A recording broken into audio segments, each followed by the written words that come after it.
Shalom. Tuhan Yesus sudah mendati firman Tuhan pada hari ini, Selasa, tanggal 24 Maret 2026. Yang saya dalam firman Tuhan 1 Petrus 4 ayat yang pertama hingga ayat yang ke-19. Demikianlah firman Tuhan.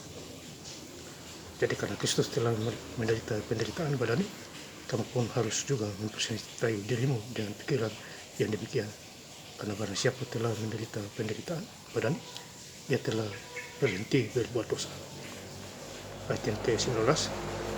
Karena itu baiklah juga mereka yang harus menderita karena kehendak Allah, menyerahkan jiwanya dengan selalu berbuat baik kepada Pencipta yang setia. Demikianlah firman Tuhan. Bapak Ibu Saudara-saudara sekalian saya cinta dan terus, firman Tuhan menjumpai kita semua, khususnya hari ini Selasa tanggal 24 Maret 2026 di 1 Petrus 4 ayat yang pertama. Jadi karena Kristus telah menderita penderitaan badani. Jadi Tuhan Yesus itu menderita, menderita badannya pada untuk kita. Apalagi mau menjelang Paskah di bulan April. Jadi kita harus mempersiapkan diri kita juga datang kepada Tuhan, bersekutu di dalam Tuhan. Ya, karena Tuhan Yesus telah mati untuk kita, maka itu kita hidup sampai sekarang. Kamu pun juga mempersenjatai dirimu dengan pikiran yang demikian, karena barang siapa telah menderita penderitaan badani, ia telah berhenti berbuat dosa. Jadi kita harus kikis dosa kita. Artinya baca firman Tuhan. Saya sangat bersyukur baca Alkitab Kejadian 1 sampai hari ini lancar-lancar. Ya, habis itu baca lagi. Itu kikis. Beda kalau bagian kita kotor, kita cuci dengan bersih. Dosa, baca firman Tuhan. Kikis dosa kita. Ya. 1 Petrus 4 yang kedua. Supaya waktu yang sisa jangan kamu pergunakan menurut keinginan manusia, tetapi menurut kehendak Allah. Jadi waktu sisa kita ini kesempurnaan kita hidup ini. Ya. Pergunakanlah waktu kita kepada Tuhan, ya, supaya kita hidup benar-benar nyata, ya, kepada Tuhan Yesus Kristus. 1 Petrus 4 ayat yang ke-8. Tetapi yang terutama, kasihlah sungguh-sungguh seorang akan yang lain. Sebab kasih menutupi banyak dosa.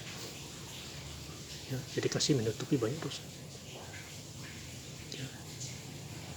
Jadi kita harus berbuat kasih. Bukan cuma hanya lihat, tapi berkasih. Kasih menutupi banyak dosa. Yesus sudah mengasihi kita. Dia dia mati untuk kita. Dia karena kasih Allah. Makanya kita sehat sampai hari ini.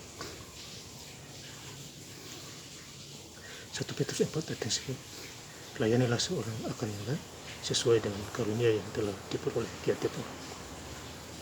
Sebab pengurus yang baik dari kasih karunia Allah. Ya, jadi layanilah seorang yang lain sesuai karunia yang Tuhan berikan kepada kita. Karunia kesembuhan, ya, dan lain sebagainya. Kita mencatat ada 9 karunia.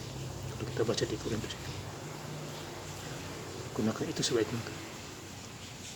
Jangan sia-siakan kesempatan kita. Ambil peluang, ambil waktu. Ya, menjadi pelaku firman. Baik di desa maupun di kota. Ya, seperti Matius 11 ayat yang pertama. Tuhan Yesus memberitakan firman Tuhan di kota, di desa-desa. Supaya banyak orang selamat di sana. Demikian juga kita. 1 Petrus 4 ayat 12. Saudara-saudara yang kekasih, janganlah kamu heran akan nyala api siksaan yang datang kepadamu sebagai ujian, seolah-olah ada sesuatu yang luar biasa terjadi atas kamu. Ya, jadi ada sesuatu yang luar biasa kepada kita. Ya. Janganlah kamu heran. Siksaan sebagai ujian. Jadi kita harus diuji dengan iman kita supaya kuat dalam Tuhan. Ya, tempat masalah kita kuat. Ya. Iblis takut hilang sini. Persatuan Yesus nyata. Darahnya, darah Yesus Petrus 4 ayat yang ke-13, sebaliknya bersukacitalah sesuai dengan bagian yang kamu dapat dalam penderitaan Kristus, supaya kamu juga boleh bergembira dan bersukacita pada waktu ia menyatakan kemuliaan. Jadi Tuhan Yesus menyatakan kemuliaan. Dia mati, dia bangkit. Hari Minggu dia bangkit, dinyatakan kemuliaan kepada kita semua. Ya, mati cuma sebentar. Kurang lebih 3 hari hidup dia. Kita mencatat 3 hari. Ya, dia hidup untuk kita dan naik ke surga. Dia siapkan tempat di sana untuk kita. Bahkan dia akan datang kedua kali menjemput kita, asal kita tidak boleh menyangkal iman kita. Fokus kepada Tuhan. 1 Petrus 4 ayat 14, berbahagialah kamu jika kamu dinista karena nama Kristus, sebab roh kemuliaan itu roh Allah ada pada. Jadi kita harus berbahagia karena ada roh Tuhan ada pada kita, roh Yesus Kristus yang hadir dalam diri kita. Ya. Jadi kita harus bersyukur dan berbahagia dimanapun kita berada, baik di desa maupun di kota, dalam negeri, luar negeri, kita bersyukur. Efesus 5:20, ucap syukur senantiasa kepada Bapa kita di surga. Jadi kita harus bersyukur, wajib itu. 1 Petrus 4 ayat 19, karena itu baiklah juga mereka yang harus menderita karena kehendak Allah, menyerahkan jiwanya dan selalu berbuat baik kepada pencipta yang setia. Jadi kita harus berbuat baik kepada pencipta Tuhan kita Yesus Kristus, ya. Dan berbuat baik juga terhadap sesama, tolong menolong, bantu dia, ya. Doakan dia oleh sama dan lain sebagainya, ya. Berbuat baik, menyerahkan jiwanya dengan berbuat baik. Jadi Tuhan Yesus sungguh baik bagi kita.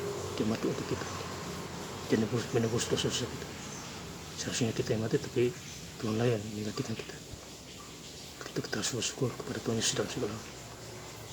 Dan saya ingin lebih lengkap lagi baca firman Tuhan pada hari ini. Selasa tanggal 24 Maret 2026, 1 Petrus 4 ayat yang pertama hingga ayat yang ke-19. Jadi karena Kristus telah menderita penderitaan badan, kamu pun harus juga senjatai dirimu dengan pikiran yang demikian. Karena pada siapa telah menderita penderitaan badan, ia telah berhenti berbuat dosa. Ayat yang 19, karena itu baiklah juga mereka yang harus menderita karena kehendak Allah, menyerahkan jiwanya dengan selalu berbuat baik kepada pencipta yang setia. Terima kasih. Tuhan Yesus Kristus berkata. Haleluya. Amin.